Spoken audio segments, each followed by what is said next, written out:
other kinds of skills, like, for instance, those of Brazil's soccer players.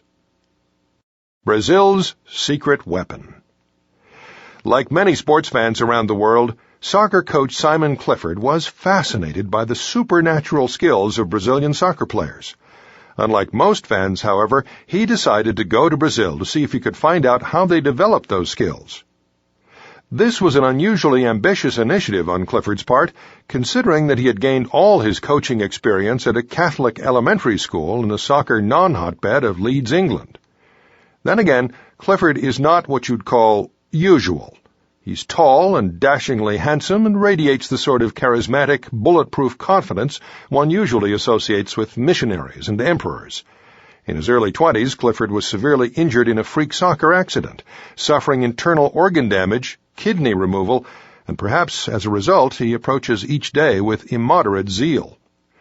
In the summer of 1997, when he was 26, Clifford borrowed $8,000 from his teachers' union and set out for Brazil, toting a backpack, a video camera, and a notebook full of phone numbers he'd cajoled from a Brazilian player he'd met. Once there, Clifford spent most of his time exploring the thronging expanse of Sao Paulo, sleeping in roach-infested dormitories by night, scribbling notes by day. He saw many things he'd expected to find: the passion, the tradition, the highly organized training centers, the long practice sessions. Teenage players at Brazilian soccer academies logged 20 hours per week compared with 5 hours per week for their British counterparts. He saw the towering poverty of the favelas and the desperation in the players' eyes. But Clifford also saw something he didn't expect: a strange game. It resembled soccer if soccer were played inside a phone booth and dosed with amphetamines. The ball was half the size, but weighed twice as much. It hardly bounced at all.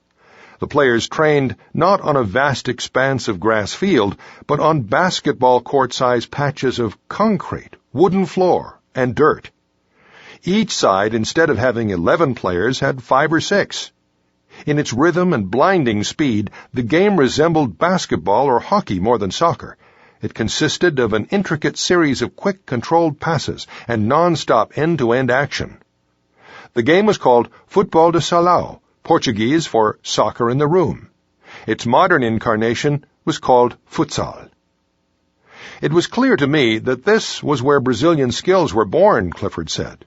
It was like finding the missing link. Futsal had been invented in 1930 as a rainy-day training option by a Uruguayan coach. Brazilians quickly seized upon it and codified the first rules in 1936. Since then, the game had spread like a virus, especially in Brazil's crowded cities, and it quickly came to occupy a unique place in Brazilian sporting culture. Other nations played futsal, but Brazil became uniquely obsessed with it, in part because the game could be played anywhere. No small advantage in a nation where grass fields are rare. Futsal grew to command the passions of Brazilian kids in the same way that pickup basketball commands the passions of inner-city American kids. Brazil dominates the sport's organized version, winning 35 of 38 international competitions, according to Vicente Figueiredo, author of History of Futebol de Salão. But that number only suggests the time, effort, and energy that Brazil pours into this strange homemade game. As Alex Bellos, author of Football, Soccer the Brazilian Way, wrote, "Futsal is regarded as the incubator of the Brazilian soul." The incubation is reflected in players' biographies.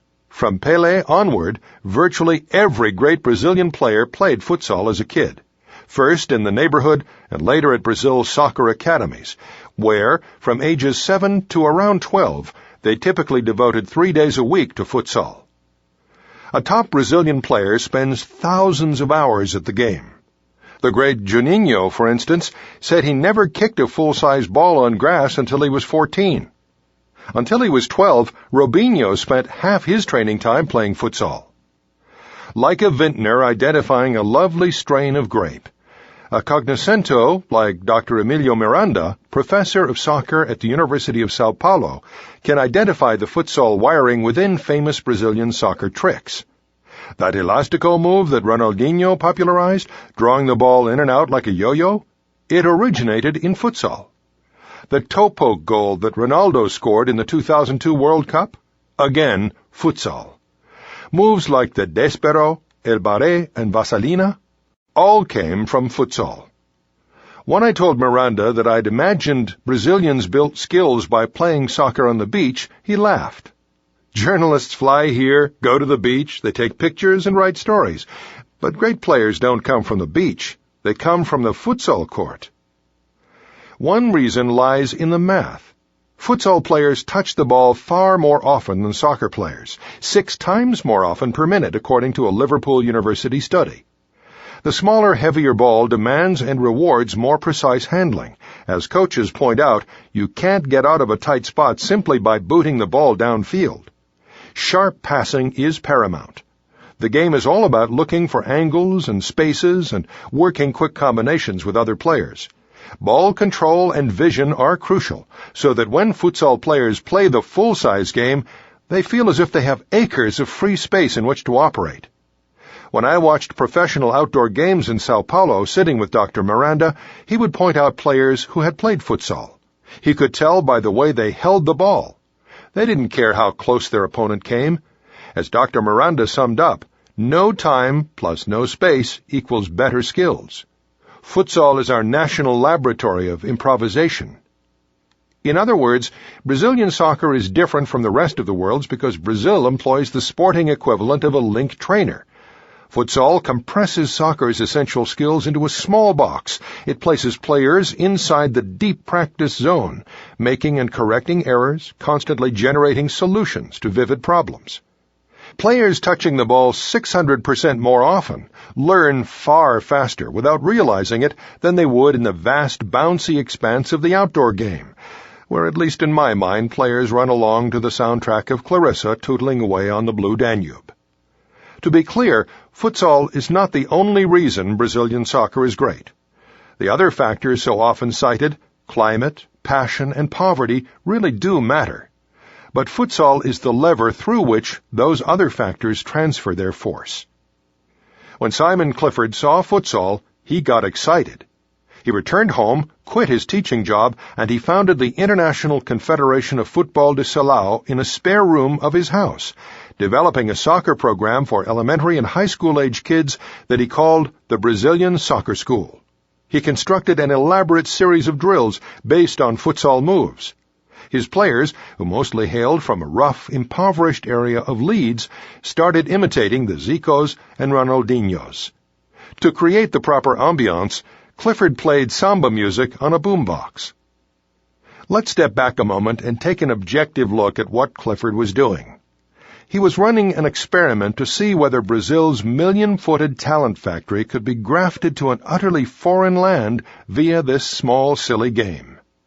He was betting that the act of playing futsal would cause some glowing kernel of Brazilian magic to take root in sooty, chilly Leeds.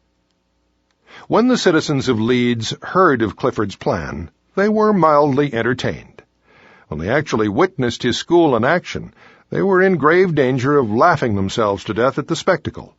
Dozens of pale, pink-cheeked, thick-necked Yorkshire kids kicking around small, too-heavy balls, learning fancy tricks to the tune of samba music.